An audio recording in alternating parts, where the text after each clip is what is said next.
룻기에 나타난 하나님의 구속 역사 두 번째, 그를 붙쫓았더라, 이런 제목으로 말씀을 드립니다. 룻기는 한 가정의 그 불안한 역사 속에서 하나님이 어떻게 그 가정을 구원해 주셨나 하는 이야기를 합니다. 하나님의 약속의 땅인 가나안에 살고 있는 하나님은 나의 왕이시다, 그런 의미의 이름을 가지고 있는 엘리멜렉과 그 가족이 그 땅에 흉년이 들자 이방 땅 모압으로 잠시 피난을 갑니다. 그곳에 잠깐 가서 흉년을 피하면 살 길이 열릴 것이다, 그렇게 생각했는데 그 길이 살 길이 아니라 죽을 길이었습니다. 자신이 죽고 또 그의 두 아들이 죽고 기가 막힙니다. 그래서 엘리멜렉의 아내, 기쁨이라는 의미를 가지고 있는 나오미가 볼 때 이건 정말 너무나 기가 막힌 재앙입니다. 세상에 망해도 이렇게 망할 수가 있습니까? 집안에 남자는 다 죽고 과부만 셋이 덩그러니 남은 이 기가 막힌 현실을 여러분 어떻게 생각하십니까? 여기 룻기 1장 21절 말씀 보면 풍족하게 원래 있었다 그랬습니다. 그런데 지금은 모든 게 다 없어져 버렸습니다.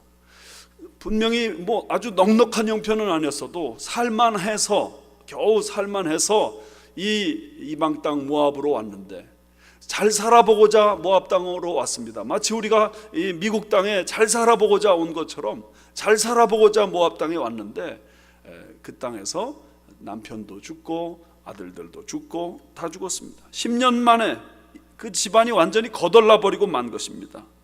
당시 이스라엘 백성에게 있어서 흉년은 하나님의 심판이었습니다. 하나님께서는 분명히 하나님의 백성이 하나님의 말씀에 잘 순종하는 삶을 살 때 때를 따라 비를 내려서 풍성한 추수를 하게 만들겠다고 약속하셨었습니다.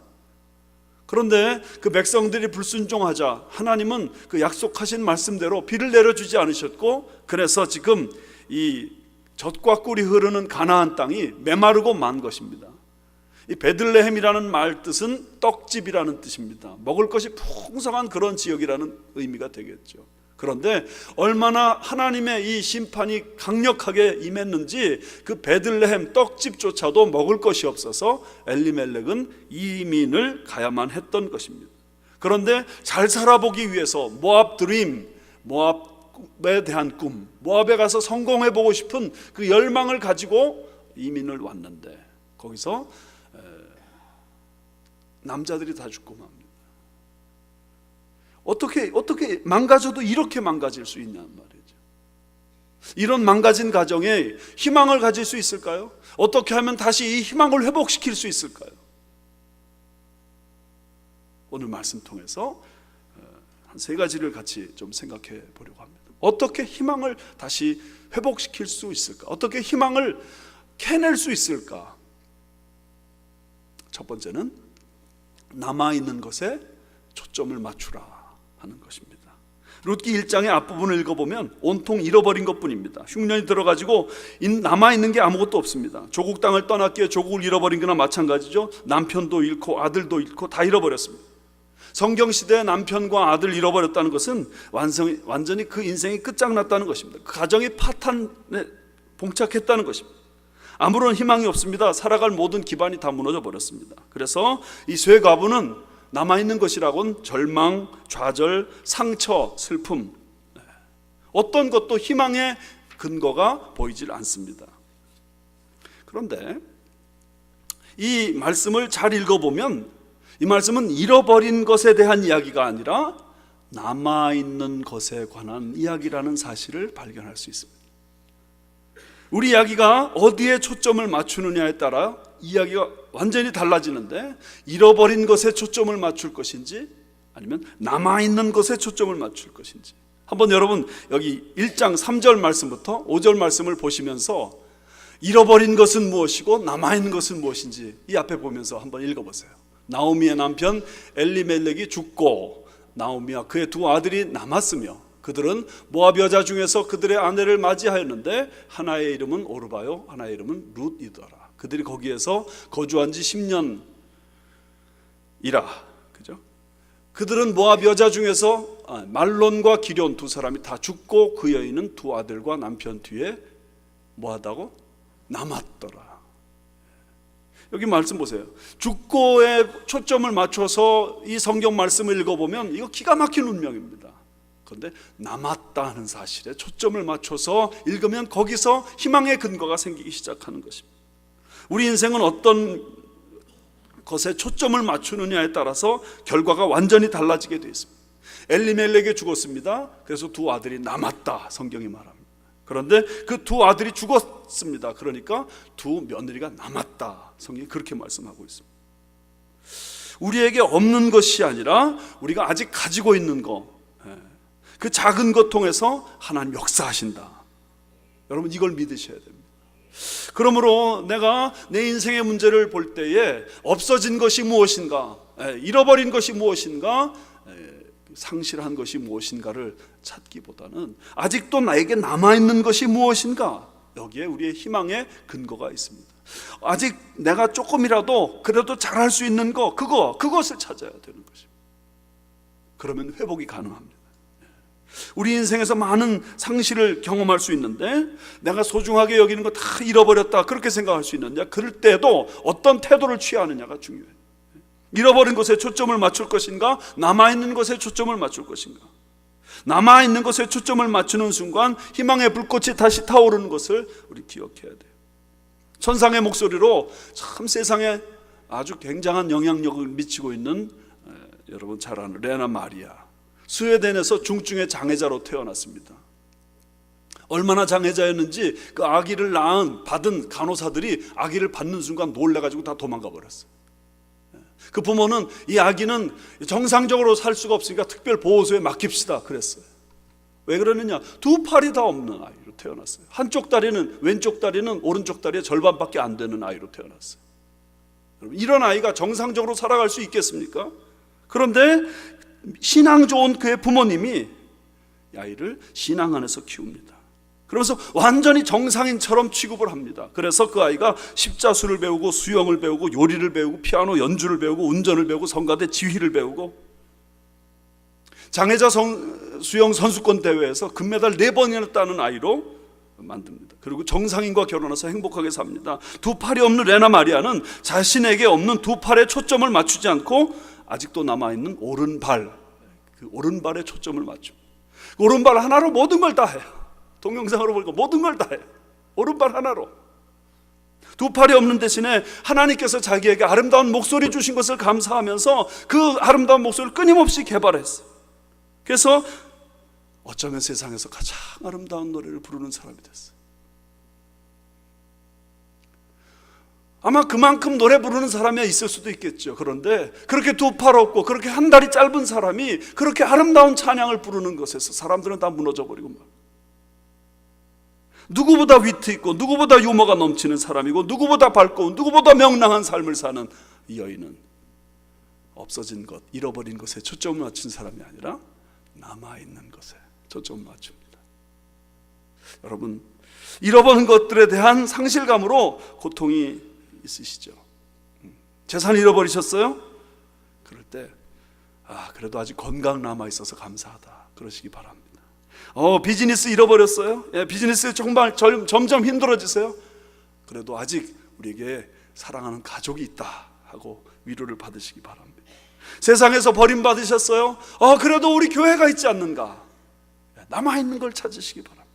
나오미는 다 잃어버렸어요. 그렇지만 아직 자기가 살아있다는 것, 이게 큰 무기입니다. 그리고 아직 두 며느리가, 그 며느리가 자기를 너무너무 사랑하고 있다는 것, 이 얼마나 가슴 든든하게 만드는 일입니까?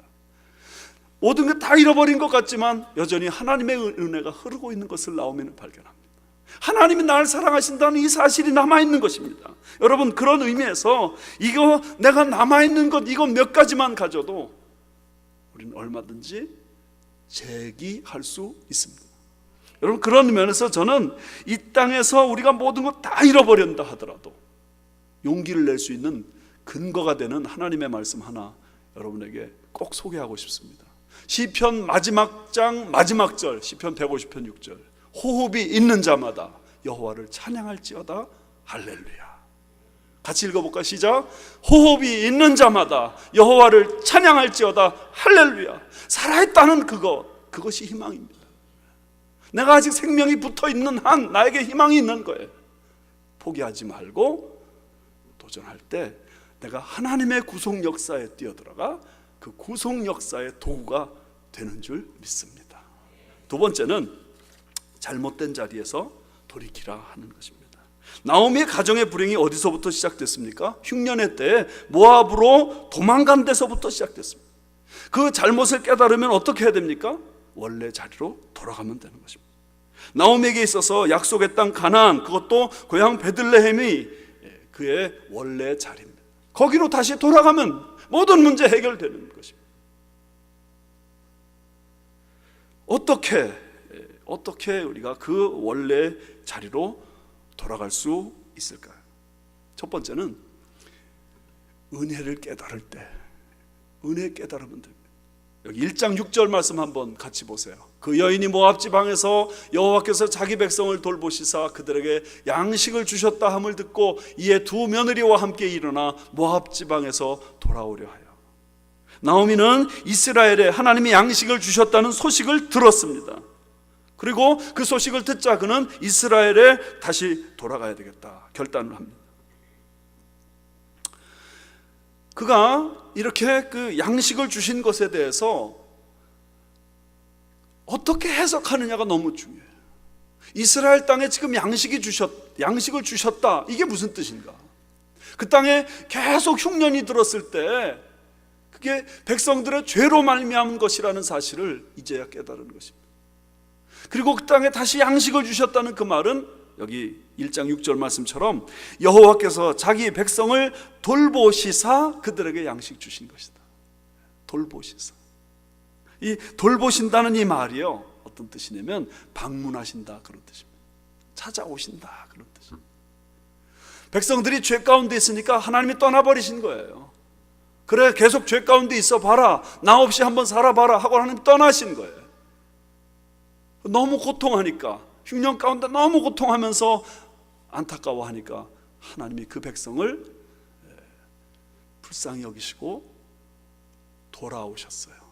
그게 돌보셨다 그런 말이고, 옛날 성경에 의하면 권고하셨다 그런 말이에요. 근데 그 하나님은 어떤 분으로 여기서 묘사하고 있냐면 여호와 하나님으로 설명하고 있어요. 성경에서 여호와라는 단어가 쓰일 때는 그 하나님을 이야기하긴 하되 특별히 언약을 성취해 주시는 하나님을 이야기하는 것입니다. 하나님께서 아브라함과 이삭과 야곱에게 약속하셨어요. 내가 내 민족을 절대로 버리지 아니하리라. 그 절대로 버리지 않는다는 말은 죄 가운데 있는 그 백성이라 하더라도 하나님이 징계를 하실지언정 그 백성을 버리지는 않겠다 그런 말이에요. 그러므로 사실 하나님이 이스라엘 백성들에게 흉년을 주신 것은 죄를 회개하라는 사인이었지 버리겠다는 뜻이 아닙니다. 하나님 버리지 않으세요. 그 하나님을 기억하는 겁니다. 양식이 이스라엘 땅에 다시 주어졌다 하는 그 이야기를 들으면서 그 하나님이 우리를 돌아보시는구나. 은혜를 깨달으면 우리는 원래 자리로 돌아갈 수 있습니다.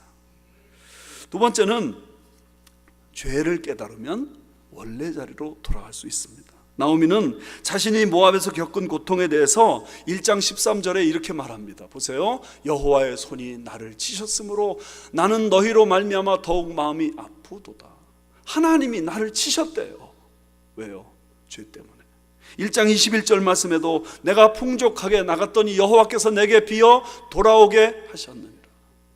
옛날에 풍족했어요. 그런데 지금 완전히 빈털터리가 됐어요. 왜요? 하나님이 나의 인생을 주관하시는 그 하나님이 내 손을 빈털터리 만드신 거예요.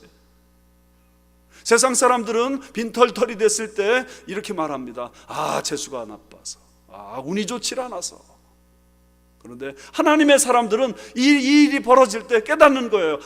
내가 하나님으로부터 지금 매를 맞는구나. 하나님이 내 인생을 주관하셔서 내가 지금 빈털터리가 됐구나. 이거 깨닫는 거예요. 지난주에 말씀드렸습니다. 하나님의 백성에게 흉년이 찾아온 세 가지 이유가 있다고요. 첫 번째, 징계일 수 있습니다. 그럼 회개하면 됩니다. 하나님이 시험하시는 것일 수 있습니다. 그럼 참고 견뎌야 됩니다. 하나님이 교훈하시는 것일 수 있습니다. 그러면 하나님의 음성 들으면 됩니다. 특별히 이 유대 백성들에게 지금 이 흉년이 임한 이유가 무엇이냐? 하나님의 징계예요. 그러므로 그 징계를 받았을 때 하나님이 우리에게 기대하시는 것은 회개하는 것입니다. 여러분, 은혜를 깨달으셨어요? 너무 잘하시는 거예요. 또 죄를 깨달으셨어요? 그러면 우리 원래 자리로 돌아갈 수 있어요. 우리가 존귀에 처하지만 깨닫지 못하는 자는 어리석은 짐승과 같다고 잠언 말씀하셨는데, 매를 계속 맞으면서도 더욱 계속 매를 버는 그런 자녀가 있잖아요. 그렇게 빈털터리가 되고 그렇게 흉년을 맞이해서 아무것도 남지 않았는데도 여전히 회개하지 않으면, 잘못을 회개하지 않으면 하나님 앞에 더욱 매를 맞을 뿐인 사실. 하나님은 결코 포기하지 않으세요. 하나님 결코 버리지 않으세요. 그러나 매는 아프게 때리세요. 그러므로 그 하나님이 나를 붙잡고 있다는 그 사실을 깨달으면서 동시에 주여 내 죄를 회개하나이다, 죄를 깨달으면 하나님은 우리를 원래의 자리로 돌려주시는 줄 믿습니다. 또 한 가지 기억할 것이 있습니다. 깨달은 즉시 행동으로 옮기는 것입니다. 깨달은 즉시 행동으로 옮기는 것입니다. 여기 6절 말씀에 자신의 가족이 모압 땅에서 온 것이 잘못인 것을 깨달았습니다. 그래서 하나님께서 자기 백성을 돌보셨다고 그렇게 깨달았습니다. 그런데 7절은 이렇게 되어 있습니다. 보세요. 있던 곳에서 나오고 두 며느리도 그와 함께 하여 유다 땅으로 돌아오려고 길을 가다가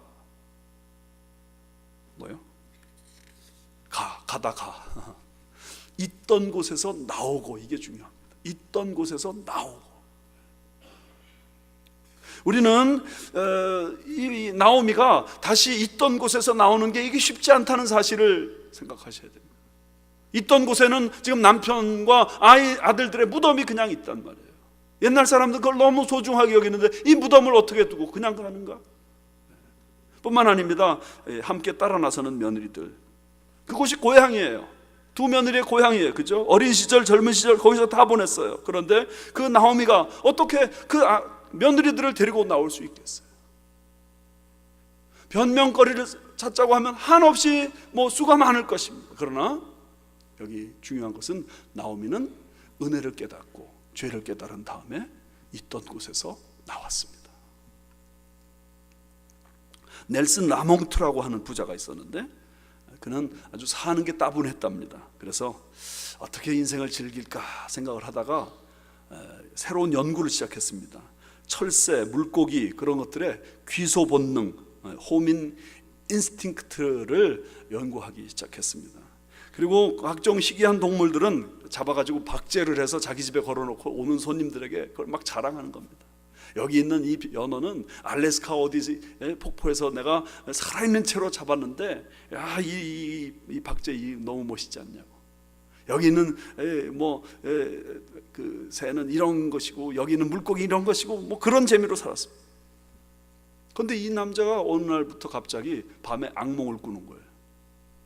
근데 꿈의 내용이 아주 웃기는 내용이에요.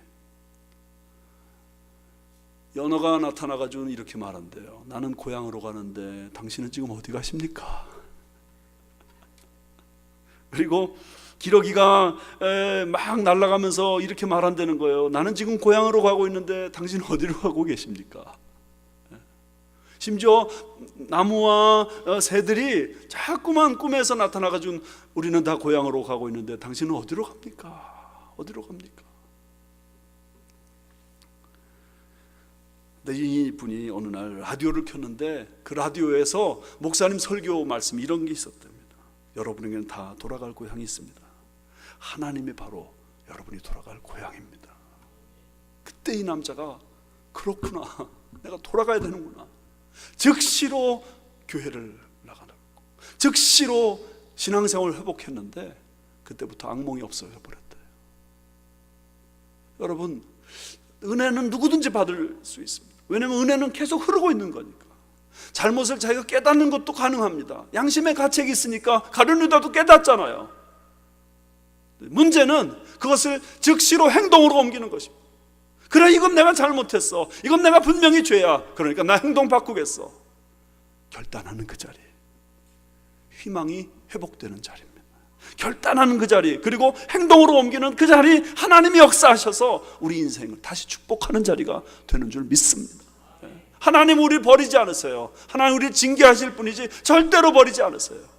그러므로 여러분, 이 행동으로 옮기는 자리, 여기까지 오셔야 돼요. 우리가 방황하는 시기에 돌아갈 곳이 기본적으로 두 곳이 있어요. 첫 번째는 가정이에요. 힘들면 집으로 돌아가세요. 집에 가면 안식이 있어요. 식구들과 화목하세요. 그러면 기본적으로 내 삶의 대부분의 문제가 해결됩니다. 가정으로 돌아가세요. 여러분 아내에게 돌아가세요. 남편에게 돌아가세요. 부모님께 돌아가고 자녀들에게 돌아가세요. 내가 다른 게 다 해결돼도 이런 문제가 해결되지 않으면 내 문제가 풀리지 않아요. 가정에 돌아가세요. 내가 집에 가서 먹고 자고 그런다고 집에 돌아간 게 아니에요. 여러분 아시죠? 솔직하게 생각하세요. 가정에 돌아가세요. 마음을 가정으로 돌아가게 하셔야 돼요. 아내에게 돌아가고 남편에게 돌아가고 아이들에게, 부모님께 돌아가야 돼요. 또 하나는 하나님께 돌아가야 돼요. 우리 가슴 속에는 하나님이 아니면 메워지지 않는 어떤 그 구멍이 있어요. 다른 어떤 것도 하나님 대신할 수 없어요. 그러므로 하나님께 돌아가요. 거기에 내 삶에 참된 안식이 있습니다. 가정으로 돌아가세요. 하나님께 돌아가세요. 그러면 모든 문제, 거의 대부분의 모든 문제가 은혜 안에 풀릴 줄 믿습니다. 마지막 세 번째입니다. 하나님을 선택하라 하는 것입니다. 오늘 본문 말씀 보면 나오미가 위대한 선택을 했을 뿐만 아니라 위대한 결단을 또 하는 사람이 나오는데 룻입니다. 룻의 시어머니 나오미는 두 며느리와 함께 가나안 땅을 가다가 며느리들에게 자기의 고향 모압으로 돌아가라고 말합니다. 나오미는 돌아가면서 며느리들에게 고향으로 돌아가라는 이 설득을 6번이나 말합니다. 6번이나.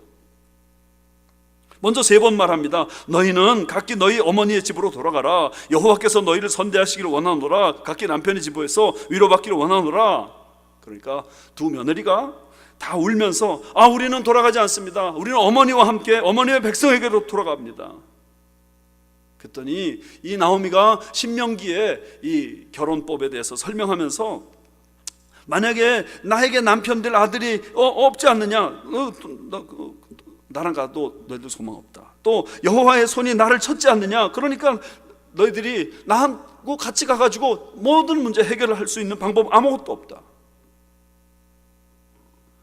그때 14절 말씀, 1장 14절 말씀 한번 같이 읽어봐요. 시작. 그들이 소리를 높여 다시 울더니 오르바는 그의 시어머니에게 입맞추되 룻은 그를 붙여쳤더라. 첫째 며느리 오르바는 시어머니 나오미에게 입을 맞추고 돌아갑니다. 둘째 며느리 룻은 시어머니를 붙여쳤다. 여기서 여러분 기억하실 것이 있습니다. 오르바는 매우 상식적인 선택을 했다는 사실입니다.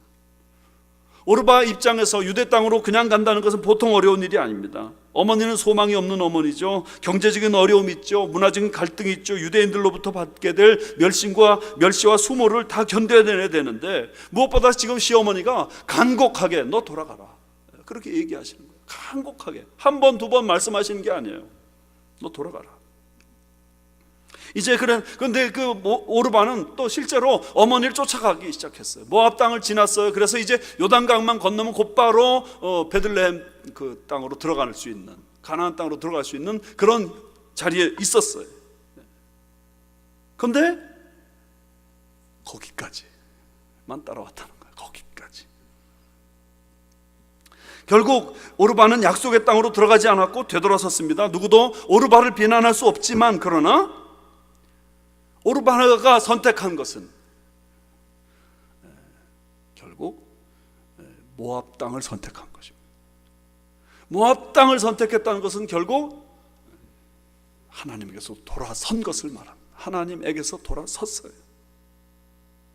디모데후서 4장 10절에 사도 바울을 그렇게 따르며 섬기던 데마의 이야기가 나오는데 보세요. 데마는 이 세상을 사랑하여 나를 버리고 데살로니가로 갔고, 다른 성경에 보면 데마가 사도 바울을 위해서 얼마나 충성스럽게 일했는지 그 이야기가 나옵니다. 그런데 사도 바울의 사역이 너무 어렵고, 사도 바울의 사역이 지지부진하고, 사도 바울이 고난이 계속되니까 데마가 뒤돌아가 버립니다. 한동안 충성했습니다. 그런데 그는 결국 세상을 선택한 사람이 되고 말았습니다. 이런 오르바의 행동에 대해서 요한 웨슬레가 이렇게 정리를 했는데 들어보십시오. 오르바는 나오미를 사랑하였으나 자기 나라 모압을 버릴 만큼 사랑한 것은 아니었다. 이와 같이 많은 이들이 그리스도를 귀하게 여기지만 그리스도를 위해 다른 것을 버릴 수는 없기 때문에 그리스도로 말미암아 구원받는 데까지는 미치지 못한다. 오르바는 자기 어머니 사랑했어요. 그러나 자기 땅을 버릴 만큼 그렇게 사랑한 건 아니었다. 오늘 우리들도 그리스도를 따라가는데 대부분의 많은 사람들이 그리스도를 위해서 다른 것을 버릴 만큼 사랑하지는 않기 때문에 왔다가 어느 정도 헌신하다가 어느 정도 봉사하다가 뒤돌아선다, 그런 말입니다. 이것에 대해서 나오미가 원하는 바는 아니었지만 이 오르바의 행동에 대해서 이렇게 이야기를 합니다. 1장 15절 말씀 같이 읽어볼까요? 나오미가 또 이르되 보라, 내 동서는 그의 백성과 그의 신들에게로 돌아가나니. 누구도 오르바를 비난할 수 없지만 결국 오르바의 선택은 하나님을 떠난 것이고 하나님의 백성을 떠났을 뿐만 아니라 하나님 그분을 떠났기 때문에 그의 인생은 여기서 쓰러져 버리고 만 것입니다. 반면 룻은 나오미를 붙쫓았습니다. She clung to her mom. 클링, 이게 다바크라고 그러는데 이 풀로 붙인다 그런 뜻이에요. 풀로 딱 붙어가지고 뗄래야 뗄 수 없어요. 나오미는 룻에게 야, 오르바도 갔으니까 너도 가거라 그렇게 또 설득합니다. 그런데 룻은 한사코 시어머니를 쫓아갑니다. 마치 풀로 붙인 것처럼 나오미를 떠나지 않겠다고 결심을 해버린 것입니다. 룻에게 있어서 시어머니 선택한다는 것은 자기의 모든 과거와 이제 작별을 고하는 것을 의미합니다. 룻에게 있어서 시어머니 선택한다는 것은 미래의 모든 희망을 다 포기하는 것과 마찬가지입니다. 그런데 그 룻은 오늘 현재 지금 이 가련한 시어머니를 버릴 수 없다. 그래서 선택하는 것입니다. 그런데 그 가련한 시어머니를 버릴 수 없어서 그 시어머니를 붙잡는 그것이 결국은 하나님을 붙잡는 결과를 만들어요. 길지만 1장 16절 17절 말씀 한번 보세요. 룻이 이르되 내게 어머니를 떠나며 어머니를 따르지 말고 돌아가라 강권하지 마옵소서. 어머니께서 가시는 곳에 나도 가고 어머니께서 머무시는 곳에서 나도 머물겠나이다. 나의 어머니의 백성이 나의 백성이 되고 어머니의 하나님이 나의 하나님이 되시리. 어머니께서 죽으시는 곳에서 나도 죽어 거기 묻힐 것이라. 만일 내가 죽는 일 외에 어머니를 떠나면 여호와께서 내게 벌을 내리시고 더 내리시기를 원하나이다 하는지라. 룻이 어머니를 선택했을 뿐인데 사실은 그 어머니를 선택한 것이 결국은 하나님을 선택한 것이 됐고, 만약에 어머니를 떠나면 하나님이 내게 벌 내리시기를 원한다. 무슨 뜻입니까? 나는 하나님을 선택합니다. 그 뜻이 돼버리고 말았습니다. 나는 죽는 일 외에 하나님 떠나지 않겠습니다. 죽어도 여기서 못 떠나겠습니다. 이 말을 사실은 그의 시아버지 엘리멜렉이 했었어야 돼요. 그 사람이 이스라엘 사람이잖아요. 그런데 그 시아버지가 못한 그 말을 이제 이방 며느리 모압의 딸 룻이 말하는 겁니다. 나는 죽어도 하나님 떠나지 않겠습니다. 죽어도 여기서 죽겠습니다. 하나님이 그렇게도 간절히 원하시던 이스라엘 백성들의 입에서 나오기를 원하는 그 고백이 바로 이 고백 아닙니까? 이스라엘 백성들이 다 이 고백을 했어야 되는데 이 이방 여인이 이 고백을 하고 있는 겁니다.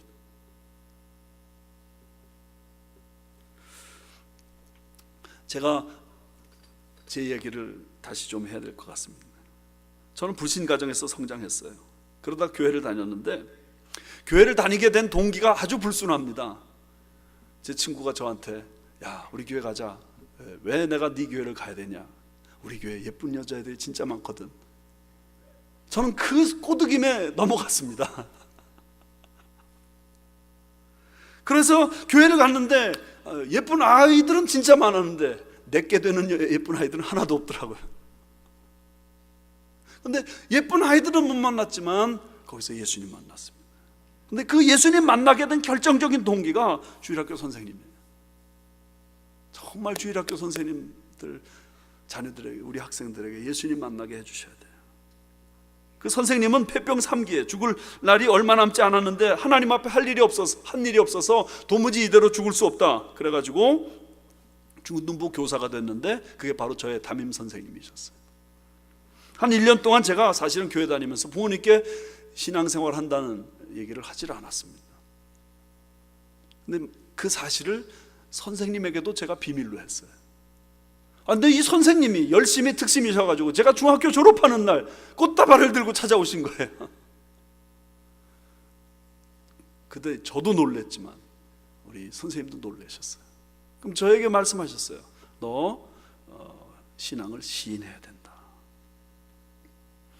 시인하지 않으면 예수님이 너를 부인하실 것이다. 시인해라. 내가 기도해 줄 테니까 시인해라. 그래서 시인했어요. 그날로부터 우리 집은 늘 그냥 전쟁이었어요. 우리 어머님은 제가 착한 아들이었기 때문에 조금만 누르면 교회 안 다닐 거다 그렇게 생각하셨어요. 그런데 누르면 누를수록 마치 용수철처럼 더 강해지는 거예요. 저는 그럴 때 사실은 신앙을 포기하려고 생각을 많이 했어요. 왜냐하면 우리 어머님이 그렇게 말씀하셨거든요. 얘야, 우리 죽으면 그때부터 믿어도 되지 않니? 참고로 우리 부모님 아직도 살아계십니다. 그래가지고 제가 이 성경책 들고 찬송가 들고 주일학교 성경 공부 교재 들고 선생님에게 찾아가서 큰 절 올리고서는 선생님 저 이제 교회 그만 다닐 거예요. 그럼 또 선생님 그걸 또 받아주셔요. 그러면서 그래 교회 이제 그만 다녀도 할 수 없지. 근데 야 며칠 후에 우리 친구들 모임 있는데 그때 한 번만 와라. 그걸 가지 말았어야 돼. 근데 거기 가는 바람에 또 신앙이 회복되고 또 신앙이 회복되고 제가 여러 차례 신앙을 버리려고 결심했는데 결국 그 선생님의 그 꼬드김에 제가 넘어가가지고 신앙을 못 버렸어요.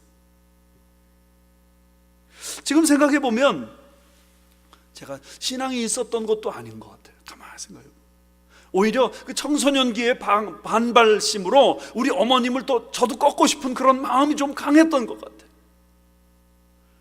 물론 교회를 다니면서 예수님 영접하긴 했지만 그 신앙에 가지는 의미가 뭔지 충분히 알지는 못했지만 그러나 그런 가운데서도 내가 아무튼 선생님의 그 말씀을 듣고 그래 결과적으로는 교회를 계속 다니게 됐고 예수님을 계속 믿게 됐고 고등학교 2학년이 마칠 때쯤에 우리 어머님이 얘 이놈아 이제 나도 모르겠다 네 마음대로 해라. 그럴 때 이제 내 마음대로 그러면 목사가 되겠다 이랬단 말이죠. 제가 지금 이런 얘기를 여러분들에게 드리고 싶은 이유는 뭐냐면 어떻든 간에 결과적으로 내 인생이 희망의 돌파구를 만들려면 하나님을 선택해야 됩니다. 하나님을 선택하셔야 돼요.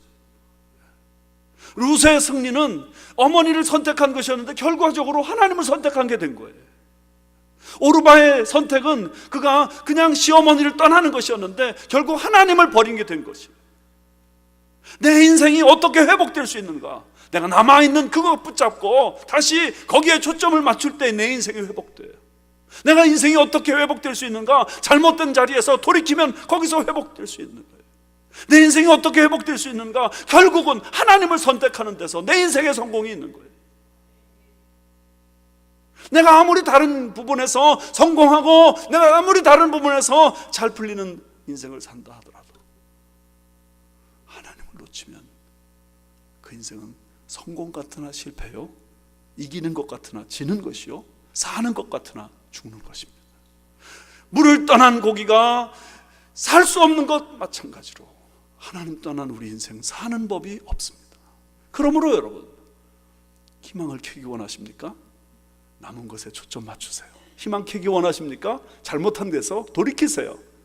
그리고 하나님 선택하세요. 주님께서 우리 인생을 붙들어 주실 줄 믿습니다.